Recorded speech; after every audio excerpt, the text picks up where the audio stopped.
Ajie is 16 years old. He doesn't have many interests or friends, but what he does do, he does really well. He's a good student, and having been living on his own for some time, he's an exceptional cook. One day, while preparing the best bowl of ramen he's ever made, a rift in time and space tears open in his kitchen.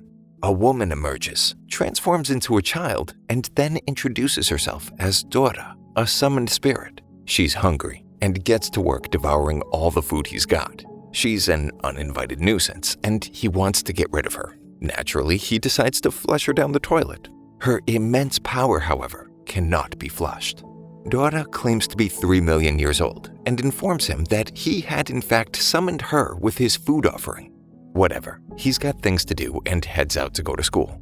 Dora persistently follows him, urging him to join forces and conquer the world together. At school, she continues to harass him, and it becomes clear that no one else can see her. After class, a timid girl approaches Ajie with a letter. He ends up shouting at Dora to leave him alone, and the poor girl takes it as a rude and heartbreaking rejection and runs off.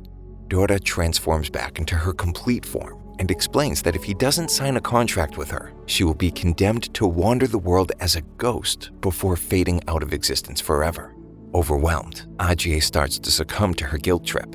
She then offers to show him the world through her eyes, and he sees that everyone is charged with spiritual energy that gives everyone great potential, though it's rarely realized. Apparently, he is a summoner who can summon things. She asks that he embrace this summoning power and all of the opportunity it affords. And since he's got nothing else going on, and here's some super spirit woman offering him immense power, he decides to roll with it and is now stuck with her. She then sprouts wings and they fly through the city until she runs out of energy. Back at home, Ajie asks her for more detail about who she is and where she comes from, but this only prompts Dora to silently reminisce about her mysterious spirit past and a colossal battle from ancient times in which she was defeated and subsequently imprisoned in space. That's all she's got energy for, and passes out. The next day, they're just chilling when a plant creature shows up, swallows Dora whole, spits out her clothes, and flees. Ajie pursues the creature, ignoring the girl from yesterday and her towering brother who try to confront him. A stranger in a chair claims to know what he is and invites him to join some league of the supernatural or some such thing. But Ajie's got no time for his nonsense and continues his pursuit. He follows his psychic connection with Dora, which leads him to an outdoor concert. He then realizes that getting rid of her was exactly what he wanted, and that's what's kinda happening on its own. But it's just a ruse to get Dora fired up enough to do something about her situation on her own. She does, and manages to escape. The creature retreats to its master, who then disappears. Super sexy plant summoner girl arrives on campus, getting lots of attention. She slams a letter on Ajie's desk, accompanied by a black rose. He doesn't even read it, but his astonished classmates do.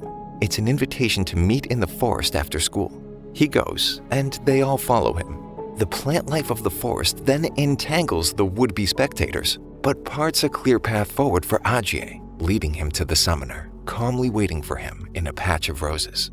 The plant creature threatens Ajie and insists he surrender the spirit girl to them, but he refuses to part with his newfound pet. The summoner then launches an attack using her plant-based magic. She summons a tree monster, while Dora fumbles through all of her useless knickknacks looking for a weapon. She somehow doesn't notice the enormous multi-ton tree monster sneaking up on her until the last second. Ajie rushes to Dora's aid, and they appear to both be crushed. But she had finally summoned her ancient cleavers, and they cut their way out of their predicament. He uses his crazy fist thing again to counter a blow from the tree. I skipped that in episode 1, but trust me, it's a thing they do. Then crystal wings for evasive maneuvers, and then back to knives for the final offensive strike. Turns out that his amazing cooking skills make him pretty handy with a knife or two, regardless of the context.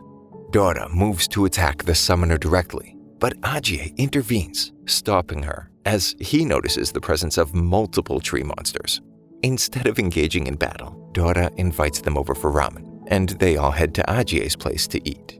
The plant spirit apologizes. If they had known about his cooking, they may not have openly tried to kill him. Ajie tries to initiate conversation with the summoner, but she merely states her name. It's Hana. She thinks she understands what he's about, but doesn't know enough about the spirit girl, and warns him that she'll be watching him. In a distant memory, a cat girl pleads with her brother, who transforms into a flock of crows. The cat girl wakes up in the city, surrounded by cats, and then leaps off a skyscraper. In class, a giraffe pokes its head through the window, and raccoons proceed to climb up its neck and lay waste to the classroom. Ajie runs out of the room only to find an entire zoo running through the school and out in the streets. The cat girl watches, looking rather pleased with herself. Dora drags Ajie out into the street to assist. Cat girl mutters something about world domination as she walks by. Ajie completely misreads the situation and tackles her in an attempt to save her from all the ferocious beasts behind her. To his surprise, she knows exactly who he is. Hana appears and launches a surprise attack, ensnaring the animals with her vines. The cat girl stands up for the animals and then attacks her. Ajie just watches to see where things go. Cat girl enhances her abilities by summoning one animal spirit after another and eventually settles on a bear form. Hana summons another tree monster and a kaiju battle ensues. Instead of getting involved, Ajie and Dora sit down and provide engaging commentary and analysis. Cat girl, as spirit bear, is crushed into several bits, pieces, blobs of spirit matter. It's tough to talk about these substances, but each of which morphs into a spirit wolf and counterattacks. The tree monster retaliates, but the spirit wolves combine to form a massive serpent, constricting the tree monster. Ajie decides it's time to jump in, and Dora recommends using soul shackles to calm them down. It turns out that the cat Ajie sees around is the summoner, and cat girl is the summoned spirit, which is weird and cool. Ajie decides to temporarily adopt the cat. Hana tells him he's chosen the wrong friend and angrily walks away. Back home, Cat girl explains how pretty much anything can be a summoner. She's looking for her brother, who she thinks is nearby. She caused all that chaos with the zoo animals in an attempt to get his attention. It worked. Outside, Cat girl's brother hovers above the house, arms crossed, surrounded by crows, and generally looking pretty sinister. The next day, a group of armed mobster spirit things show up and make them an offer they can't refuse, and whisk them away in a helicopter limousine. Was that a Bentley? Turns out they're having dinner at Hana's family's mansion, which is surrounded by electric eel fences and monitored by giant eyeball monster security cameras, among other household spirit staff. Inside the mansion, a statue catches Ajie's attention, and he's suddenly transported to another realm where a woman by a giant tree waves at him. Dora snaps him out of his trance. They're introduced to the proprietor of the estate, Harlan, Hana's grandfather. He uses his immense aura to force them to sit down and begins expounding his great wisdom. He explains that summoners are divided into two factions, the Watchers and the Destroyers. Gramps asks Ajie to choose which faction he will align with, and hints that he has extensive knowledge about Ajie's past. Apparently, Ajie is unaware of his family history, and the old man seems to know how everything is connected. Catgirl's brother is revealed to be a member of the Destroyer Terror Assassination Squad, and Gramps then delves into a discussion about fate, overwhelming Ajie with an information overload. He then decides he'll pace himself, and insists that the group stay at the mansion for a few days. But before we get to any juicy, satisfying exposition, a giant golem bursts through the ceiling. Gramps effortlessly stops it with his fist, recognizes the attacker, and engages in a display of incredible elemental magic. Understanding the danger, he instructs everyone to flee and asks his granddaughter to watch over Ajie. Outside, a woman wielding two handguns destroys the eyeball security cameras before attacking the young summoners. Catgirl is surprised, then pleased, then concerned to see her brother and attempts to communicate with him, but he just shoots a crow directly through her forehead. Ajie, consumed by rage, moves to attack him, but is abruptly transported to the same realm with the woman, who turns out to be his mother and the tree. All this then quickly turns into a hellscape. Meanwhile, the old man engages in a fierce battle with the golem guy and confidently offers to spare their lives in exchange for an audience with their leader. Suddenly, Hana's throat is slit by a shadow girl who came out of nowhere. Gramps, however, manages to cast a healing spell while fending off the golem. Catgirl's brother notices the opening and attacks him. And Gun Girl also seizes the opportunity and blows a hole in the guy's head. Just when it looks like everything is lost, Gramps' eyes glow. He rages into some variety of Super Saiyan spirit beast and decimates the landscape with a giant laser blast. The bad guy's leader presents himself, and the old man spirit beast seems to shift from righteous protector to vindictive berserker. But the leader of the destroyers calmly summons the Grim Reaper, who sucks the life out of the old man through the hole in his forehead, crushes it in his fist, and teleports his crew out of there. The next day, at Ajie's place, recovering from their disastrous defeat, Catgirl asks how to revenge. But Ajie, the only responsible person there, says they should wait and gather intel before considering making a move. He finds an interesting video online. Someone had live-streamed their entire fight from the night before. They identify the streamer, a mangaka who chronicles summoner events, and she'll be holding a book signing today, which is pretty convenient for moving the story along. Ajie and Catgirl hitch a ride on a blimp to stake out the mangaka's setup. They descend from above and approach the table. Ajie disguises himself with a mask and sunglasses to pose as a fan. Apparently, the mangaka, who's always wearing the maid costume of her lead character, possesses some kind of dominion over the digital and can perform epic hacks. They come under attack, run for their lives, jump off an overpass, and land in a sports car. The mechanical spirits give chase, and Ajie instinctively casts a shield to protect the car.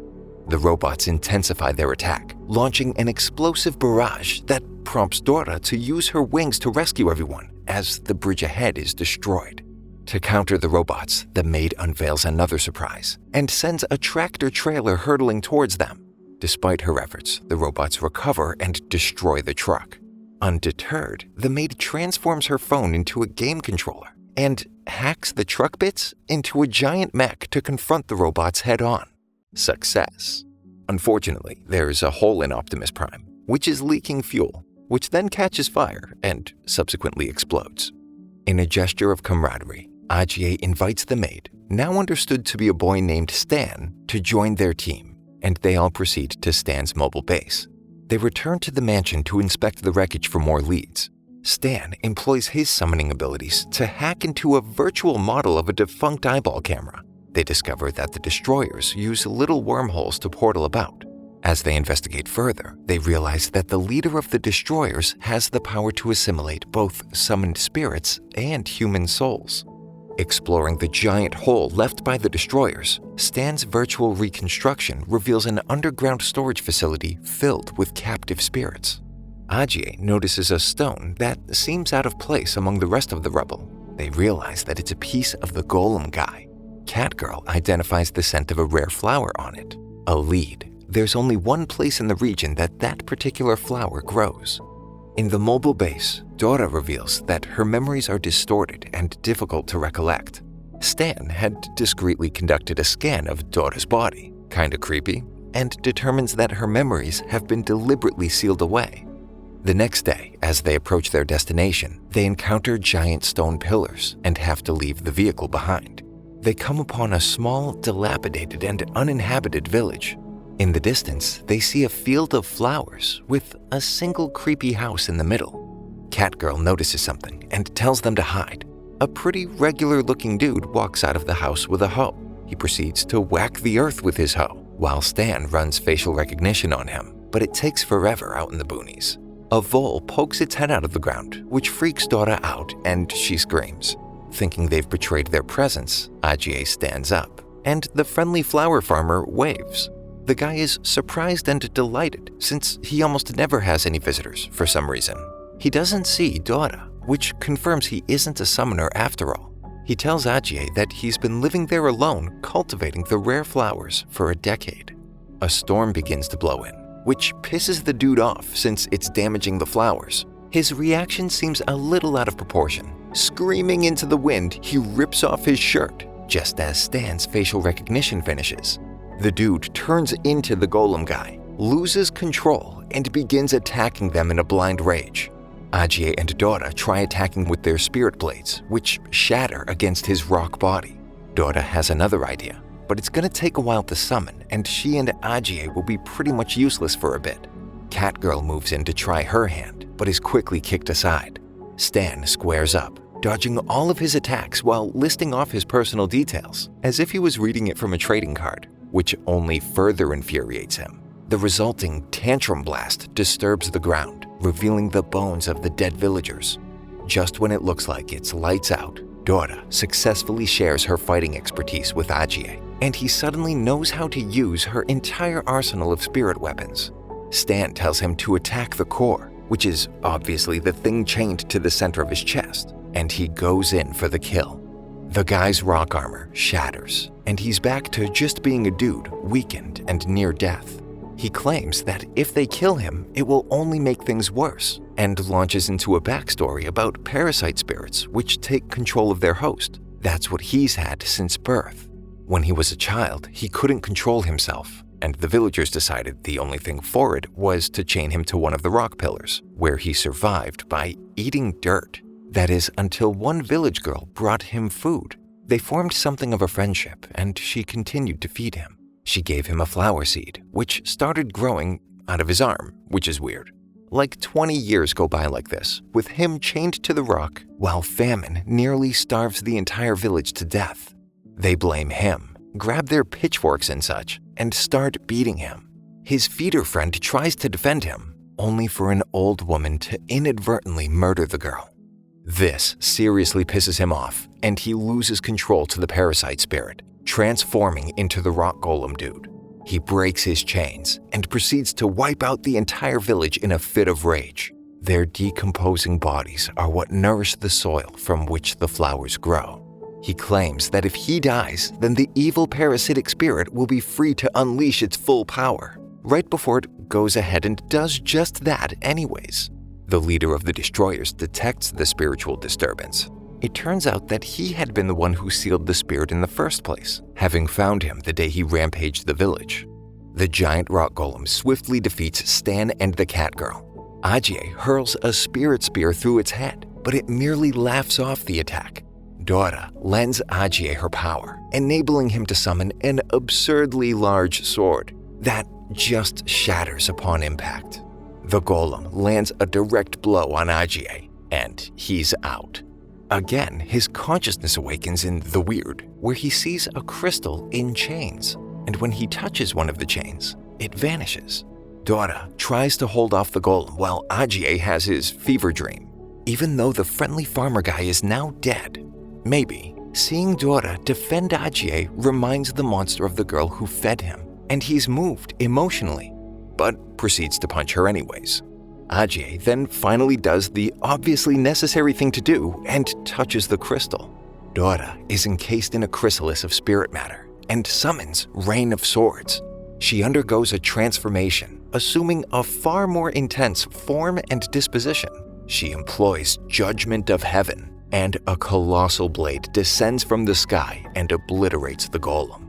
And also miraculously, everyone survives. The bad guys arrive late, but use their powers to watch a replay of what they missed from the memory of the deceased Earth Summoner. Back in their mobile base, they're not in great shape, and Stan's phone lights up with warnings and alarms. The destroyers appear out of a wormhole and get straight to business. Shadow Girl cuts the van in half, and Gun Girl point blank executes Stan and the cat. The leader is disappointed in the random ragtag team who met like yesterday, and a girl with ponytails cuts Ajie to pieces with a Rubik's Cube. But the story can't end there. Ajie's consciousness wakes up in the weird liminal space he seems to have regular access to, and some dude tells him he's dead. They're all dead, and the destroyer's leader sucked up their spirits. Then the guy says, I can give you 3 minutes to fix everything, and I'll be waiting for you at the demon furnace. And the guy turns out to be Ajie's dad.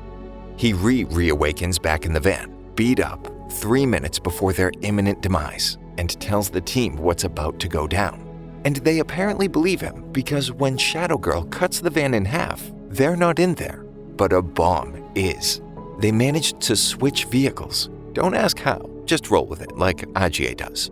Now the plan is to retrieve Hana before the destroyers get to her. But when they get back to his place, Hana is gone. In her place is a black rose and a letter. The destroyers are still on their tail, so Stan commandeers the limocopter. Why is he only thinking of this now? Her letter says that she'll meet them at the Demon Furnace, which apparently is a giant arena to practice to become a fully fledged and respected summoner. Luckily, Hana left them coordinates to find the place. As they approach the coordinates, they encounter every kind of storm you don't want to encounter out at sea, all at once. This is to keep out the riffraff. They get through the storm, but are not in the clear. The Shadow Assassin appears and destroys the helicopter, so Stan uses his power to transform the falling debris into a gigantic hovering mech. Gun Girl then arrives and opens fire. The giant mech can't take so much damage and ends up crashing on one of the islands below. The correct island, and everyone's fine. Except they aren't, because the whole destroyer troop is there now, and they all square off. But before the carnage kicks off, a bunny girl named Bonnie appears and issues citations to each of them for breaking the rules of the island. The leader of the destroyers instructs everyone to show respect to Bonnie the bunny, and they all obediently leave. Madam Bunny then informs the team that she'll meet them at the registration plaza before power walking away. The group follows in the same direction, but can't possibly keep up. And still recovering from their previous battle, they become exhausted with the exertion in the hot sun. A traveling merchant riding a giant chameleon offers them a lift. He explains that the Demon Furnace was created by ancient summoners from both sides and functions as an Olympics-like event for summoners. He leads them to a bar in town and offers them a healing drink, conveniently neglecting to mention it's highly addictive. The team downs one after the other, unwittingly accumulating a debt to the merchant, and then he takes them shopping. Back on task, they head to the Demon Furnace arena, where Bonnie welcomes a crowd. They're halted at the gate and asked to pay the entrance fee. Stan manages to hack into a Mexican drug cartel to cover his fee.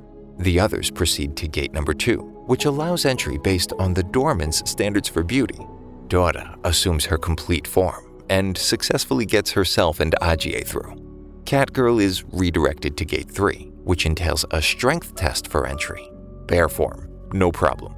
The merchant turns out to be one of the top 10 most wanted criminals and passes through the 4th gate, where one is judged on fame, or in his case, infamy. Bonnie warmly greets everyone on the other side and reveals that the Demon Furnace consists of 100 floors, each one progressively more challenging than the last. She informs them that they're on the 1st floor, that the trials will commence the following day, and then teleports away. This 1st floor is a rather luxurious hotel, and the team follows the scent of food. The merchant and other seasoned summoners laugh, knowing that the trial has already begun. They decide to take a bath, and Bonnie appears on a TV with highlights from recent events. She showcases Hana, who has already cleared 11 floors. This news motivates the rest of them, fueling their determination to catch up. They all head to their rooms to sleep, but the self-proclaimed veterans stay put in the lobby and laugh to themselves about the foolish noobs. While they sleep, a trap activates, and the walls begin closing in around them. Dora tries to break down the door, but only breaks her knives. Apparently, the 1st floor examiner is a trap master. Ajie has a stroke of genius and has Dora summon a master key. I'm no locksmith, but I don't think a universal master key is a thing. But you know what? Whatever. Stan makes mechs out of vehicle scraps. In the hallway, they find Catgirl making her escape as a cockroach crawling under her door. Shortly after, Stan falls out of the ceiling ducts. The examiner trickster introduces himself over the PA system and proceeds to detonate explosives all over the hotel. Eventually, they reach a door, which opens into a hall where the clown-like examiner confronts them in person, congratulating the survivors. Some summoners try to attack him, but the examiner uses his trap summoning to trap them. He then presents all those who passed with giant treasure chests, each containing randomized rewards for surviving the 1st trial. They receive various items. Some seem valuable, others completely useless, until Stan opens a chest and discovers a bomb that the examiner then detonates. They all fall through the floor to the 2nd trial. Bonnie the bunny welcomes them. She's the examiner for the race trial. The task is to complete 20 laps, and only the top 15 participants will advance. Elsewhere, the destroyers awaken a prisoner. The race begins, and Bonnie announces the incredibly strange roster of racers. The crew takes the lead, Stan having managed to find a rocket to ride. Ajie becomes extra cautious, as the veterans realize you don't have to be fast, you just have to slow down the others, as one begins shooting up the place. So Ajie turns his weapon against him and straight up kills the guy. Another racer unleashes poison gas on the other competitors, only for a flying squirrel to use his supernatural squirrel ninjutsu to take him out. Shredder starts threatening an old couple, so Stan gives up his advantage by targeting his rocket at him, but it's no use. Luckily, they're saved by a mangaka who summons into reality whatever he writes, draws, or paints. Bonnie then announces that since there are less than 15 people still able to move, it's not really a race anymore. They just need to schlep themselves to the finish line. Back at Destroyer HQ, Gun Girl and Shadow Girl duel, pretty much out of boredom. Ponytails teleports a TV into the room, and they watch Bonnie provide commentary on the race and then the cooking-themed third trial, which the team passes no problem. Gun Girl angrily shoots the TV just as their leader arrives. He notices that the three of them have never participated at the Demon Furnace and sends them there, along with the recently awakened prisoner. Back at the Demon Furnace, the organizers of the trials are harvesting spiritual energy. A hooded man declares that it's time to initiate the sacrifice program and sends Bonnie down to the 100th floor. A tank of spiritual energy in hand, she enters a room where a giant bandaged woman hangs chained to the ceiling. She invokes the name Pandora and makes her offering of spiritual energy. Thank you for sticking until the end. Subscribe for more videos like this.